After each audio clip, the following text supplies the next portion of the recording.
Bikshut Merav et Rabotai, avec la permission d'Hachem, je voudrais vous parler un peu de cette fameuse semaine qui nous fait préparer les anciens moments de la destruction de Beth Amikdash. Malheureusement, ça fait maintenant presque 2000 ans que nous sommes en plein deuil de la destruction de Beth Amikdash. Comme vous savez, chaque nuit, on fait Tikkun Hatzot. Il y a des tzadikim qui vont pleurer pour commémorer la destruction de Beth Amikdash. Il y a aussi, lorsqu'on mange, on fait Birkat Hamazon, on se rappelle de Beth Amikdash. Il n'y a pas un jour qu'on ne parle pas de la destruction de Beth Amikdash, ou bien à l'époque de Beth Amikdash. Même à Pessah. On fait Zechel Mikdash qui est lorsqu'on mange la matzah et le maror et la haroset ensemble, on se rappelle ce que Hillel Azaken il nous a enseigné qu'il faut se rappeler du sacrifice de Pessah qu'on faisait au Beth Amikdash. Donc il n'y a pas, même lorsqu'il y a un mariage, on se rappelle la destruction de Beth Amikdash avant que le Hatan il casse le verre.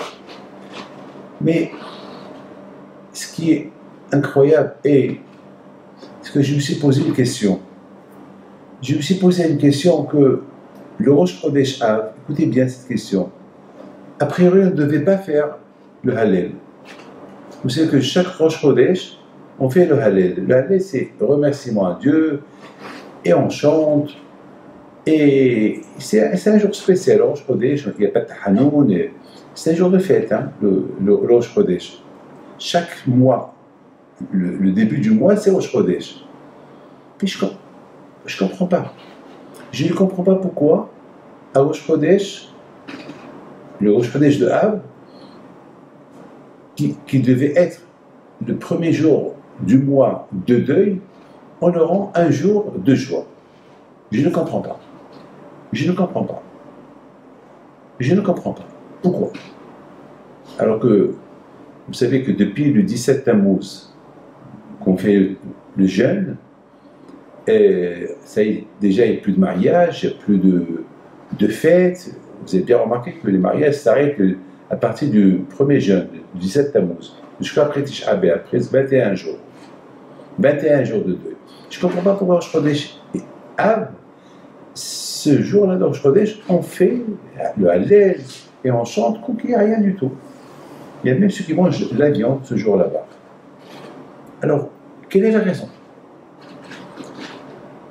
Mes amis, j'ai beaucoup réfléchi et je suis arrivé à une conclusion que finalement, qu'il ne faut pas toujours être négatif. Dans la vie, il faut être positif aussi. C'est vrai, le temple a été détruit, on est en pleine obscurité. Mais quand même, il ne faut pas oublier qu'on a eu des bons moments, un bon temps. Il ne faut pas être...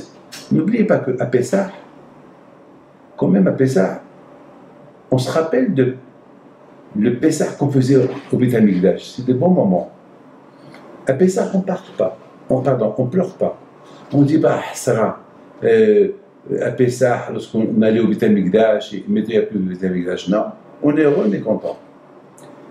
Et Rosh Hashanah qui brille Sukkot, on était aussi à Jérusalem. On faisait des fêtes. Et là, aujourd'hui, on fait des fêtes. On dit, bah, ah, Sarah, aïe, aïe, aïe, quelle différence. La fête de Sukkot qu'on faisait à Jérusalem. D'ailleurs, la Mara dit, celui qui n'a pas vu la joie des Juifs qui étaient à Jérusalem, à Sukkot, il n'a pas vu la joie de sa vie. C'est-à-dire qu'il y avait une grande joie. Une joie, tout le monde était content. On voyait des miracles, etc. On voyait des millions de Juifs. Il y avait un miracle auquel nous disait, il n'y a pas de place.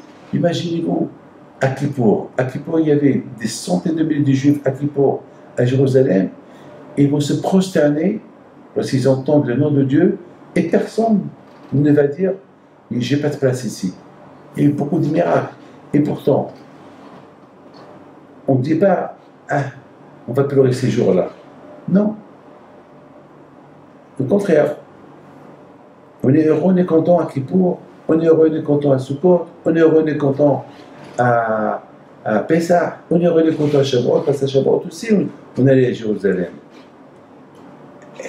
Et chaque fois que quelqu'un voulait aller à Jérusalem pour aller voir Hachem à Jérusalem, il allait, il était content. Donc, dans la vie, il faut être positif. Il ne faut pas voir que les mauvaises choses qui arrivent sur la personne. Il faut aussi voir les bons moments. Et je crois que c'est vrai que le mois de Av, c'est un mois dur pour les Juifs, pour nous les Juifs. Le mois d'Av, c'est vraiment, c'est un mois que on évite les opérations, on évite les trucs commerciaux, on évite plein de choses, parce que c'est un mois où il n'y a pas de mazal. D'ailleurs, on dit, à partir de, lorsque le mois de Av il arrive, on diminue la joie, mais pas Rosh Chodesh. Parce que quand même à Rosh Chodesh, c'est vrai, Rosh Chodesh, c'est vrai, c'est le début du mois qu'on commence le deuil pour la destruction du Beth Amikdash, mais quand même, il ne faut pas oublier que Rosh Chodesh Av, à l'époque, avant que le temple ait été détruit, c'était un jour de joie, un jour férié. Donc dans la vie, Hachem veut nous apprendre que dans la vie, il ne faut pas voir uniquement les choses négatives. Il faut aussi voir les choses positives, les bonnes choses. Beaucoup de fois, les gens ils tombent dans le désespoir, ils sont négatifs. Il se peut que du négatif va sortir quelque chose de bon, de positif. Beaucoup de fois, de l'obscurité, elle sort une lumière. Et c'est la raison peut-être pourquoi, à la veille de Tisha B'Av, qui est lorsque le mois de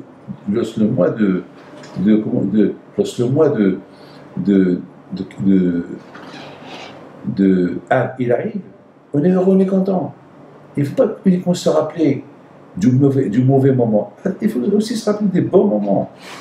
Et lorsqu'on se rappelle des bons moments, alors on a le bitachon, on a Hachem qui va nous apporter encore des bons moments.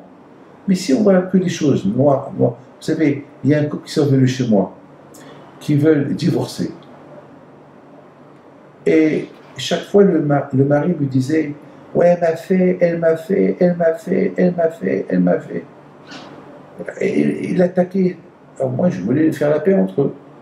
Mais j'ai vu que j'arrivais pas à parler parce que chaque fois, il dit, ouais, elle est négative, et sa mère, et sa sœur, ils rentrent dans ma vie. À un moment donné, je lui dis, attends, mais t'as donné des enfants. Oui, elle m'a donné des enfants. Alors, elle t'a donné des enfants, pourquoi tu ne vois pas le côté positif? Attends, elle t'a fait un bon repas. Tu étais bien avec elle au début. Tu l'as aimée. Tu t'es marié avec elle. Tu lui as dit, tu es ma femme. Ouais, écoute. Pense aux bons moments. Pense les bons moments que tu as eu avec elle. Parce que si tu vois que le côté négatif que tu as eu avec elle, ben bien sûr, tu vas finir par divorcer. Et à la fin, tu vas regretter peut-être. Parce qu'une fois que tu vas te calmer, tu vas regretter. En plus, tu es Kohen. Et si tu es Kohen, tu ne peux plus la reprendre. Parce qu'une fois que un Kohen n'a pas le droit de marier une divorcée. Et surtout, même si c'est ta propre femme, tu ne peux pas la reprendre. Alors, calme-toi. Calme-toi. Mes amis, c'est ça, malheureusement, comment s'appelle, vous savez, une fois Napoléon, lorsqu'il faisait la guerre avec les Russes, et à un moment donné, il arrive dans une ville, vous savez que Napoléon, il était très proche des Juifs. Il y a beaucoup d'histoires, on raconte sur lui avec il y a eu beaucoup d'histoires avec des Juifs. Donc il faut dire qu'il a donné beaucoup de... Il a fait beaucoup de bien avec les Juifs en France. Il leur a donné leur autonomie, il leur a donné leur indépendance. Il a fait pas mal de choses, beaucoup de choses. C'est grâce à lui que tous les grands rabbins de France, ils ont une paye directement par l'État. Donc, je me rappelle pas de Napoléon, mais je me rappelle une belle histoire. Il arrive dans une ville, et puis il voit que, en général, les Juifs, ils sortent accueillir avec la Sefer Torah, le bracha. C'était comme ça à l'époque, on faisait. Il y a même aujourd'hui, beaucoup des fois, les rois du Maroc, ils viennent dans les synagogues et nous, on leur fait des prières, c'est comme ça. D'ailleurs, on a une obligation, tout le temps de bénir. Là, on est en exil, on a l'obligation de bénir le gouvernement. Et là, on est, qu'on soit en Iran, qu'on soit en Algérie, qu'on soit en Tunisie, qu'on soit au Maroc, qu'on soit là, on est. La communauté juive qui habite là où ils ont l'obligation de bénir le pays, le gouvernement qui règne sur le pays. Et voilà, il voit à Napoléon, il voit que les Juifs étaient bien mal de le recevoir. Et il a commencé à se renseigner, il leur a dit, mais c'est pas logique, c'est pas normal. Alors, on vient chez Napoléon et lui on dit, ben aujourd'hui c'est un jour de deuil chez les Juifs. C'est Tisha B'Av. Et c'est la raison pourquoi ils ne sont pas venus t'accueillir avec un Sefer Torah de bénir, parce qu'ils disent que ce n'est pas de ton kavod, ce n'est pas de ton honneur qu'on vient, ils sont en jeûne, et donc c'était déjà préparé avec la mairie de la ville, que si Dieu veut, demain, ils vont venir te donner les honneurs que tu mérites. Alors, Napoléon, il leur dit, eh ben, j'ai bien envie d'aller leur rendre visite. J'ai bien envie de voir ce qui se passe de leur synagogue. Ils ont averti la synagogue, les rabbins, et voilà, ils se préparaient pour accueillir Napoléon. Napoléon, il arrive. C'est ça qui s'est passé en Russie. Et voilà, ils rentrent, ils voient les Juifs assis par terre. Ils avaient pas de chaussures.